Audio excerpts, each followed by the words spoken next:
Pasensya na po kayo, sobrang busy po. Alam nyo, nung panood ko po sa telebisyon na nasunugan kayo rito sa Tondo, sa Barangay 93, ano?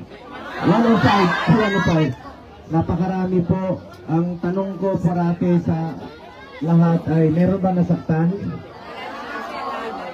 Tandaan po natin, ang gamit po ay nalalaban.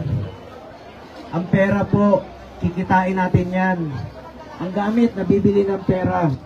Subalit yung buhay ay hindi po nabibili ng pera.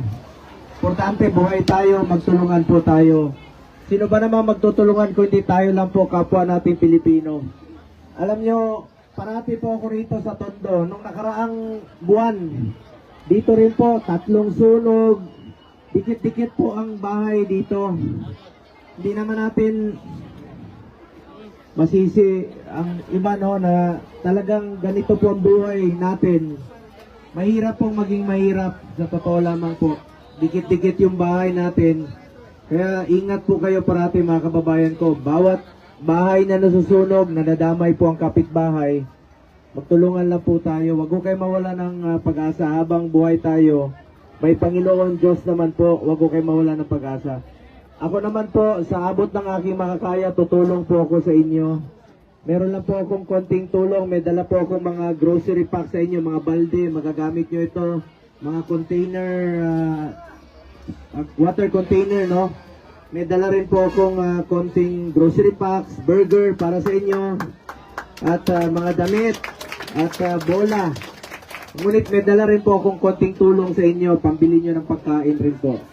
Pagkain. Sana'y makatulong po ito sa inyo. Nalulungkot po ako tuwing meron na susunugan.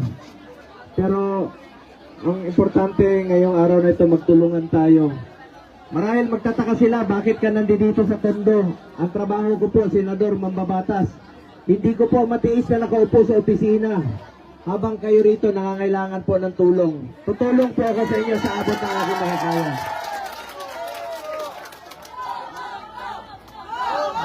Mabunggo kayo, ako pa may kasalanan. Unang-una, huwag ko kayo magpasalamat sa akin. Ako po ang dapat magpasalamat sa inyo dahil binigyan niyo po ako ng pangalawang pagkakataon na maging senador muli at ginawa niyo pa akong number 1 sa buong Pilipinas. Ako po isang Bisaya na Batanggenyo. Sino mga Bisaya dito? Jesus, Mariosep, tagan mo din. Sino